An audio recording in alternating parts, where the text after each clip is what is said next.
tried to guard at a high level, and the shooting percentage was way, way low. We're still a real work in progress offensively. Still, I say it every time, and we still are. And we're fixing to get hit right in the mouth by some athletes that are good or better than us, for sure, in the next couple of weeks. And so that's got to improve. And then the last probably 8 minutes, about as embarrassed as I've been as a coach at Ole Miss. And so maybe some of those guys that were in the game at that time proved me right, why their role is where their role is. And so that's ridiculous in the game on a 17-2 run. And that's just kind of where we're at with some guys on our team. So, but win's a win, and thought Seattle continued to play hard. Hats off to them. Good for them. And like I said, we just had some guys in the game at the end that just lost their way and wouldn't compete, wouldn't run offense, just wouldn't guard. And that's what can happen at any time. It just shows you sometimes fans and people say, why is Kermit still going crazy? Because we always have these horror stories in the back of our mind, and we've been on both ends of them. We've always been on both of them. I've been on one came back, and I've been on ones like that. Okay, so that's why. And I normally don't do what I did, but I did it anyway, and then I wanted to see how bad that it would get, and it got as bad about what I thought it would get. And so we won't make that mistake again for sure. KJ was in early foul trouble, but he bounced back and had a really good second half. I mean, is he learning to play a little bit with fouls? I think he's come out the last 2 games in an immature way, Ben.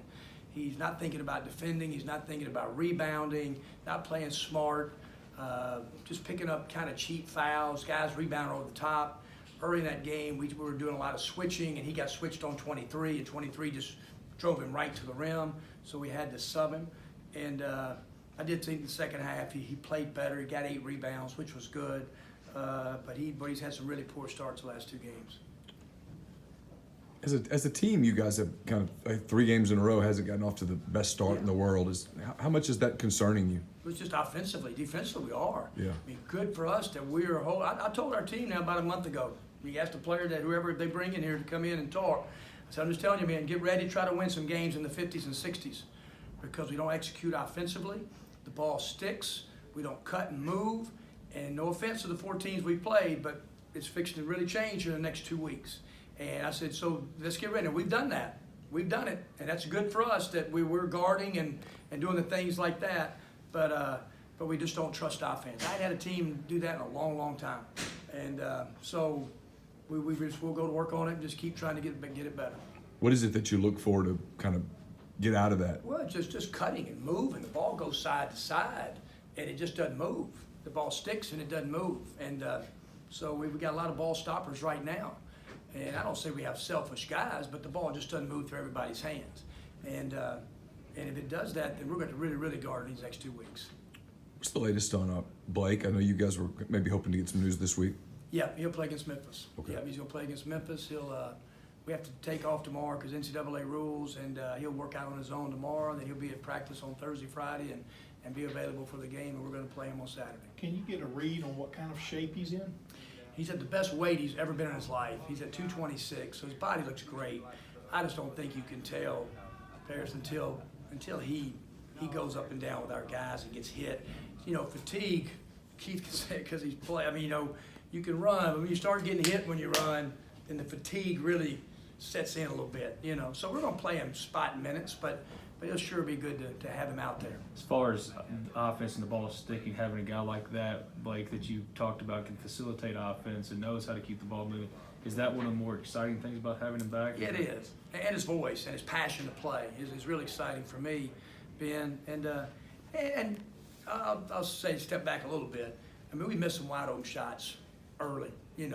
Sammy Hunter, I think, is a really good shooter, and he's just in this freshman, I took him out and said, Sammy, just shoot the ball at the very end. I said, just all those are good shots. Keep shooting the ball. Because that's how our offense is built, on pick and pop 4s, And that's what Blake is. Luis had some unbelievable looks tonight. Euro, where the game, instead of it's 30-17, it's 41-42-17 at the half. So we're not shooting the ball on the perimeter with a great deal of confidence right now. Shot the ball at the line well, So some of that is we're getting some good shots, but we got to trust offense more. Brian did have 5 early assists. And He You know, played 4 games, good. but his assist numbers are up a tick. Does that make you a little more comfortable playing him at the 1 if you need to? It did. I thought his first half playmaking was the best he's done all year and one of his better games. He really did. He got the ball out of his hands. That was great to see. And yeah, there's no question about that. You know, and he's just got to get himself. You know, he took 2 threes and they were beyond the NBA 3. You know, just shoot good threes. He's a really good shooter. Shoot good threes, and you'll make them. And so, you know, he shot balls 5 and 6, 7. You shoot that ball after maybe you've made 3 or 4 and you're on a big run, you know, but you don't try to get going from 27 or 28 feet.